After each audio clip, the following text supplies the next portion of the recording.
This bronze cannon was brought to New Zealand during the 19th century, at a time when the British Empire feared external threats and internal resistance.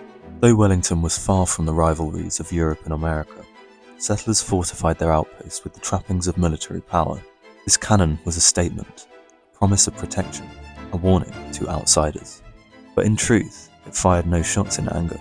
Its role was less about war and more about psychology, politics of reassurance and deterrence. Rather than defending the harbour, cannon became part of the city's rhythm. Although it was initially a garrison gun, it was repurposed. For over 2 decades, from 1877 to 1900, it was fired daily at noon as a reliable time signal for Wellington, a ritual boon that tied the settlement together.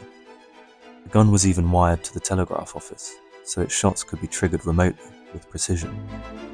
Beyond its daily routine, it also marked special moments, the start of the new year in 1889, and decades later, the centenary of the Wellington Artillery in 1967.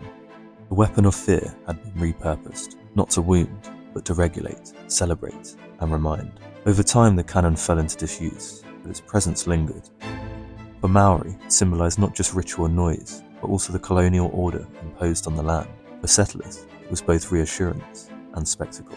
Its bronze form tells us that weapons are not only instruments of war, they are symbols of authority, of routine, of the stories nations tell themselves about what they must protect and how they must live. The cannon may be silent, but the logic that created it is not. Even today, nations spend billions on defense systems designed for threats that may never materialize. Nuclear arsenals, missile shields, and fortified borders often function as political symbols, reassuring some and intimidating others.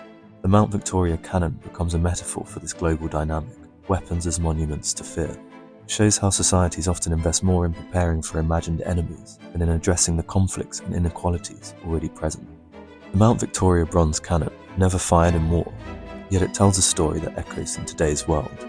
Its loudest echoes were not from battle, but from daily noon shots, a ritual that turned a weapon into a clock, a civic marker, even a celebration. In this, it reminds us that instruments of fear can also be reshaped into tools of connection and rhythm, but its silence now carries another lesson. Fear can be as powerful as firepower, shaping landscapes, budgets, and policies long after the supposed threat has passed. The cannon asks a question still unresolved. How much of our energy do we devote to fighting shadows? And how much do we invest in building understanding?